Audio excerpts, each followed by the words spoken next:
Hello friends, welcome once again in Sundar Sir's classes. How are you friends? Hope you all will be quite fit and fine. So friends, as per our previous series, we are going to discuss in this particular lesson about time and time zones. आज के इस lesson में हम देखेंगे समय और समय का जो जोन होता है कि किसी भी क्षेत्र का किसी भी देश का जो हो समय जो है वो कैसे निर्धारित किया जाता है और किस प्रकार से दुनिया के भिन्न भिन्न टाइम जोन जो बटे हुए हैं उनको हम उसके बारे में हम पढ़ेंगे आज के इस लेसन में।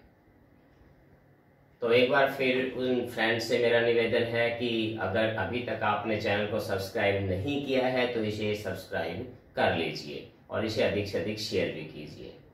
तो friends, let we start with our lesson today that belongs to time and time zones.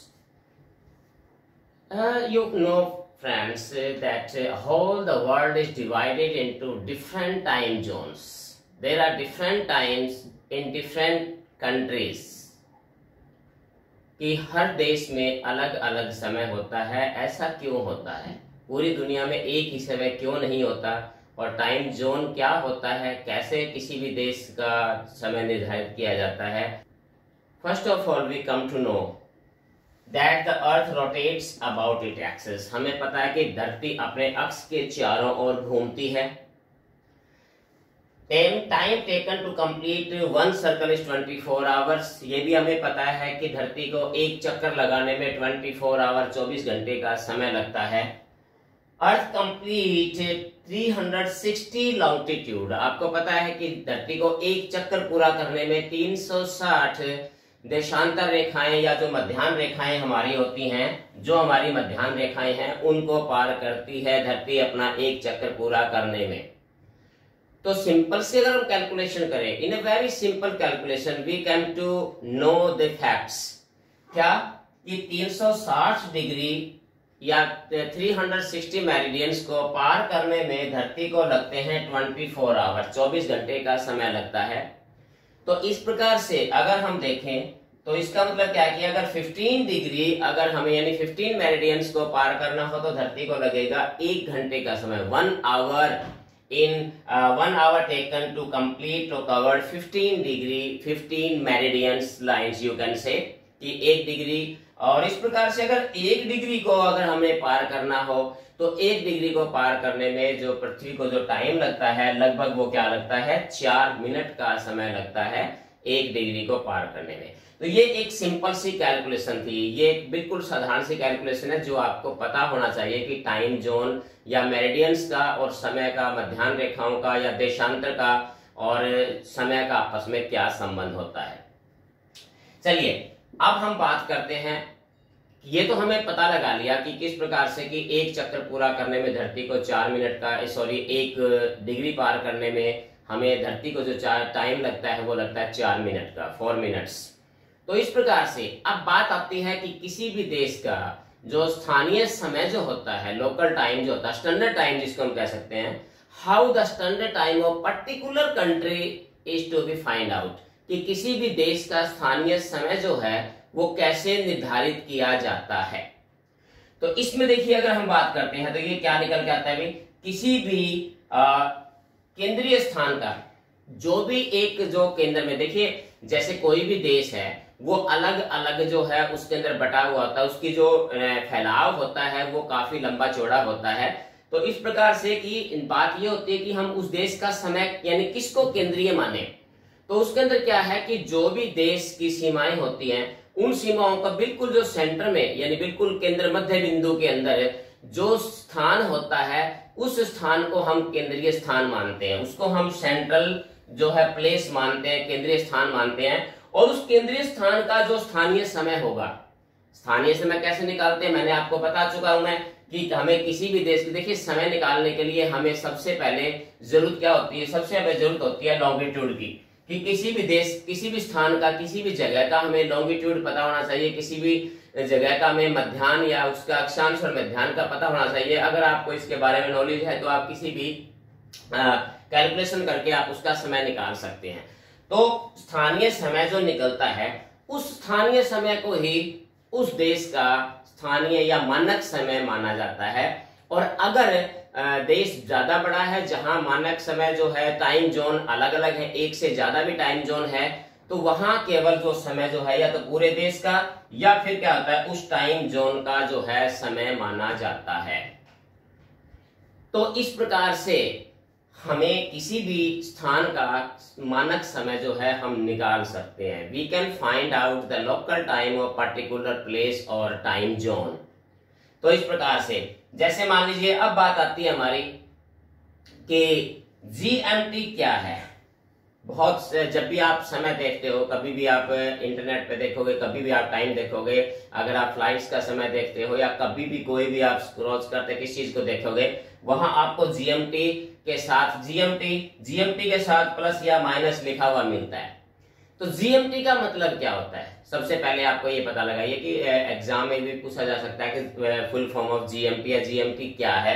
GMT बोलते हैं इसमें Greenwich meridian time. Greenwich meridian time, Greenwich जो है वो आपको मैं पिछले वीडियो में मैंने आपको बताया था कि ग्रीनविच एक स्थान है, एक स्थान का नाम है जो लंदन के बिल्कुल नजदीक है, जहां से 0 डिग्री प्राइम जो हमारी क्या है 0 डिग्री प्राइम मेरिडियन जो है प्रधान मध्याह्न रेखा जहां से हमारी गुजरती है, तो वहां का स्थानीय समय ही जीएमटी कहलाता है। ग्रीनविच शहर का स्थानीय समय जो होता है that is called GMT time. अब हमने पिछले लेसन में ये देखा भी था कि जीएमटी से जो पूर्व की तरफ यानी पूर्वी हेमिस्फेयर में जो होगा उसका टाइम प्लस में होता जाएगा, और इसी प्रकार से जो पश्चिम में देश पड़ेंगे उनका समय जो है वो माइनस में होता जाएगा। यानी एक दिन पूर्वी गोलार्ध एक दिन आगे होता है, पश्चिमी गोलार्ध एक दिन पीछे होता है। तो इस प्रकार से जो है हमें ये पता चले ग्रीनविच मेरिडियन टाइम क्या होता है। ये ग्रीनविच शहर का स्थानीय समय होता है जहां से पूरे दुनिया का समय निर्धारित किया जाता है। सामान्य भाषा में भी याद रख सकते हैं। ये आपको बता दिया कि 0 डिग्री प्राइम मेरिडियन जो है वो ग्रीनविच से ही गुजरती है। 0 degree prime meridian passes through Greenwich. That's why the local time of Greenwich place is called the GMT. So friends, अभी तक हमने देखा कि टाइम जो है, टाइम किस प्रकार से दुनिया का टाइम हमें निर्धारित किया जाता है, किसी भी स्थान का समय कैसे निकाला जाता है। अब हम देखेंगे कि IST Indian standard time, how we find the Indian standard time, कि भारत का जो मानक समय है, स्टैंडर्ड टाइम जो है भारत का, वो हम कैसे निर्धारित करते हैं, किस प्रकार से, किस स्थान के आधार पर। हमने इसमें पहले पढ़ा था कि किसी भी देश का या टाइम जोन का समय निकालने के लिए उस देश का स्थानीय जो केंद्रीय जो स्थान होता है उसका स्थानीय समय हमें पता लगाना होता है। उसके आधार पर ही पूरे देश का या पूरे टाइम जोन का समय निर्धारित किया जाता है। तो इसी कड़ी के अंदर हम जब देखते हैं, थोड़ा सा मैं आपको इसके बारे में बताऊंगा, आपको थोड़ा सा नॉलेज इसके बारे में होना चाहिए कि भारत की जो सीमाएं हैं या भारत जो का जो फैलाव है, जो एक्सटेंशन है भारत का, वो 60 डिग्री से लगभग 97.5 डिग्री ईस्ट लॉन्गिट्यूड तक इसका जो है फैलाव है। देखिए, हमें किसी भी देश का या किसी भी जगह का अगर हमें सही समय प्राप्त करना है, पता लगाना है, तो सबसे पहले उसे उसका लॉन्गिट्यूड हमें पता होना चाहिए, उसका देशांतर का या मध्याह्न रेखाओं की स्थिति का हमें सबसे पहले जरूरी होना होता है। अगर आपको पता है तो आप किसी स्थान का भी आप समय आसानी से निकाल सकते हैं।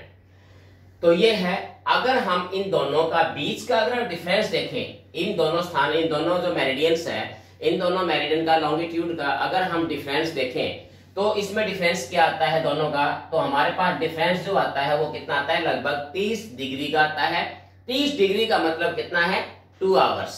हमने देखा था कि 15 डिग्री को पार करने में 1 घंटे का समय लगता है, तो 30 डिग्री का मतलब है 2 घंटे का डिफरेंस आता है। तो 30 डिग्री अगर हम जोड़ते हैं, इसका हाफ निकालें अगर हम, तो जो दोनों का अगर मध्य स्थिति इन दोनों की मीन्स ये हमारे पास है 68 और 97.5 का अप्रोक्सीमेट अगर हम निकालते हैं तो हमारे पास जो है आता है मेरिडियन, वो क्या आता है 82.5 ईस्टर्न लॉन्गिट्यूड, यानी 82.5 डिग्री मध्यांतर जो है या मध्याह्न रेखा हमारा समय या हमारी जो एक मेरिडियन जो है निकलकर हमारे पास सामने आती है, जो केंद्रीय स्थान पे है। और उस केंद्रीय स्थान का जो नाम है वो आपको क्या है, वो है आपका इलाहाबाद। इलाहाबाद उत्तर प्रदेश प्रोविंस के जो है का एक शहर है इलाहाबाद, जिसको हम कह सकते हैं। तो इलाहाबाद हमारा जो है वो केंद्रीय स्थान माना जाता है भारत का, और जो इलाहाबाद का समय होता है वही हमारा IST होता है, तो वही हमारा जो है इंडियन स्टैंडर्ड टाइम माना जाता है। अब बात आती है इसकी कि अब अगर हम इसी को देखें तो ये हमारे पास है 82.5 डिग्री, और ये आपको पता है कि 82.5 डिग्री को अगर हम 1 डिग्री को पार करने में हमें समय कितना लगता है, 1 डिग्री को पार करने में हमें समय हमने बताया था कि 4 मिनट्स, 4 मिनट का समय लगता है। तो 82.5 को हम 4 से मल्टीप्लाई कर देते हैं, अगर हम इसको गुणा करते हैं तो जो भी हमारे पास समय आता है वो कितना आता है, कितना इसको टाइम, कितना समय लगेगा इसको पार करने में, तो लगभग आई थिंक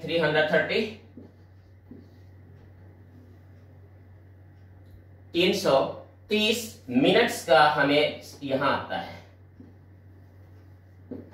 अब क्या है, अगर 330 मिनट है, अगर ये क्या है 330 मिनट, क्योंकि ये हमारे पास ईस्टर्न है, पूर्व की तरफ है, तो पूर्व की तरफ जाते हैं तो इसमें क्या होता है हमारे पास GMT प्लस, क्या होता है हमारे पास GMT से हमारे पास प्लस हो जाता है टाइम, तो GMT प्लस 330 मिनट्स, 330 मिनट्स के अगर हम आवर्स में चेंज करते हैं तो क्या आता है हमारे पास 5 आवर 30 मिनट्स।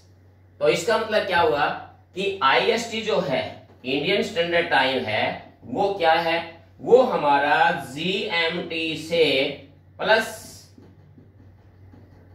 5 आवर 30 मिनट्स है, यानी कि भारत का जो समय है वो GMT के यानी कि दुनिया के जो स्टैंडर्ड टाइम है GMT का टाइम है उससे 5.5 घंटे एडवांस है। प्लस का मतलब है एडवांस है, यानी हमारा जो समय है वो ग्रीनविच से आगे चल रहा है हमारा समय। मैंने आपको पहले बताया कि जिस प्रकार से हम ईस्टर्न हेमिस्फीयर में पूर्व की तरफ जाते जाएंगे, हम मेरिडियन से 0 डिग्री मेरिडियन से ग्रीनविच लाइन से पूर्व की तरफ जाते जाएंगे तो समय हमारा प्लस होता जाएगा, और भारत का जो मानक समय वो क्या है 5.5 घंटे प्लस GMT।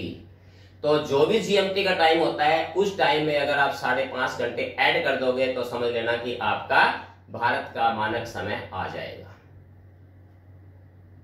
अब एक बात इसमें और थोड़ा ध्यान रखिए इसमें कि टाइम जोन की जब हम बात करते हैं, कि अगर टाइम जोन की अगर हम बात करें तो टाइम जोन हमारे पास जो आता है, टाइम जोन इंडिया में हमारे पास केवल एक ही टाइम जोन है। आपको पता है कि भारत में एक ही मानक समय है, हालांकि देश का काफी बड़ा विस्तार है फिर भी हमारे पास सिर्फ एक ही टाइम जोन है, यानी कि हालांकि इसके पूर्वी सिरे से पश्चिमी सिरे के बीच में 2 घंटे का अंतर होता है। अगर हम अरुणाचल प्रदेश को लें और इधर हम गुजरात का जो है लास्ट अगर हमारा पॉइंट ले तो दोनों के बीच में 2 घंटे का समय का अंतर होता है, फिर भी जो है हमारे देश में एक ही मानक समय स्टैंडर्ड टाइम एक ही माना जाता है। लेकिन बहुत सारे ऐसे देश हैं जहां जो टाइम जोन है वो बहुत ही अलग अलग उनकी स्थिति का, जैसे अमेरिका के अंदर 5 या 6 टाइम जोन है, रसिया के अंदर 11 टाइम जोन है, ऑस्ट्रेलिया के अंदर भी 5 या 6 टाइम जोन है।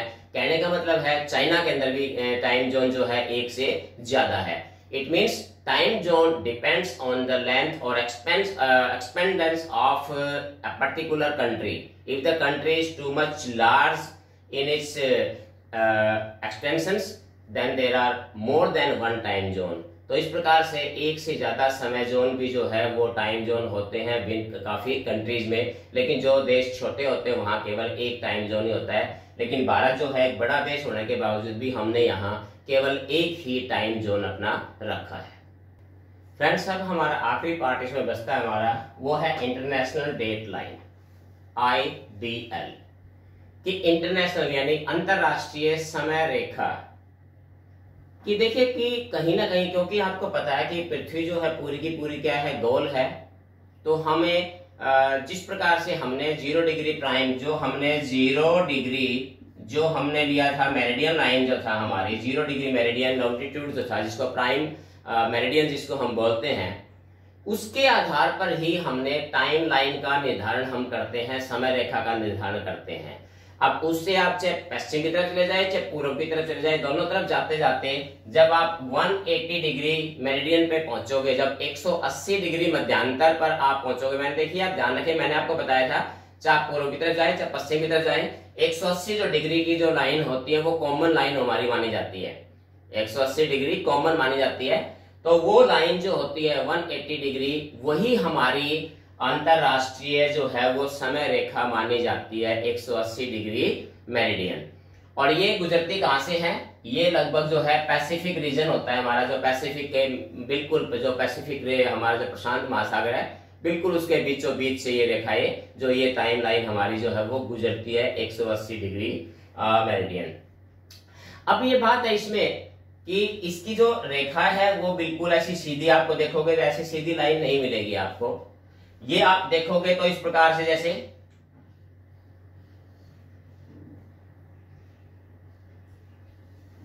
ये इस प्रकार से आपको मिलेगी। इसका रीजन क्या है? कई बार ये होता है भी लाइन तो सीधी होनी चाहिए, तो ये लाइन सीधी क्या है, क्या रीजन है इसका? तो इसका थोड़ा सा बिल्कुल सिंपल रीजन है, क्योंकि कुछ एक जो है देशों का जो है जो फैलाव है वो, अब ये तो है नहीं देशों का फैलाव, ये लाइन तो हमने सीधी मानी जाती है, तो इन देशों का फैलाव जो है वो कहीं इधर भी है तो इसका थोड़ा बहुत इधर है। तो इस प्रकार से उन देशों को एक अप्रिय स्थिति से बचाने के लिए, क्योंकि अगर मान लीजिए अगर इसको लाइन को सीधा कर देंगे तो इस देश का जो भाग यहाँ रह गया तो वहां अलग दिन होगा और यहाँ अलग दिन होगा, तो दोनों में गड़बड़ हो जाएगी। तो इसीलिए जो है ये रेखा जो है बिल्कुल सीधी नहीं होकर थोड़ी बहुत टेढ़ी होती है, ताकि उन क्षेत्रों को पूरी तरह से कवर कर सके। अब बात आती है जैसे ये टाइम लाइन हमारी, तो यहाँ पर एक दिन जो है वो प्लस होता है, यहाँ एक दिन क्या होता है, माइनस का एक दिन होता है। तो ये इसमें ध्यान रखना है, क्योंकि हम पूर्व की तरफ तो एक दिन आगे चलते हैं और जैसे जैसे पीछे की तरफ जाते हैं तो एक दिन हमारा क्या हो जाता है, उल्टा एक दिन हमारा कम हो जाता है जैसे जैसे हम चलते जाते हैं। तो इस प्रकार से जो है आपको ये समय, टाइम जोन और अंतरराष्ट्रीय समय रेखा, इंटरनेशनल डेट लाइन के बारे में जो है मालूम हुआ। उम्मीद है कि ये आपको जानकारी अच्छी लगी होगी, और बहुत से कॉम्पिटिटिव एग्जाम्स के अंदर भी इनके में काफ़ी क्वेश्चन जो है इससे पूछे जाते हैं, स्टैंडर्ड के जो है क्वेश्चन जो है वो बनते हैं। और अगर इसके अलावा भी जो बच्चे जो स्कूल गोइंग चिल्ड्रन हैं, जो स्टूडेंट्स हैं, उनके लिए तो बहुत ही जो है बेनिफिशियल है, क्योंकि उनके आपका सिलेबस के अंदर भी, ज्योग्राफी के सिलेबस के अंदर भी ये जो है चीजें आपके आते हैं, आपने पढ़े भी होंगे इस प्रकार से। तो फ्रेंड्स आज के लिए इतना ही। Have a nice day, thank you.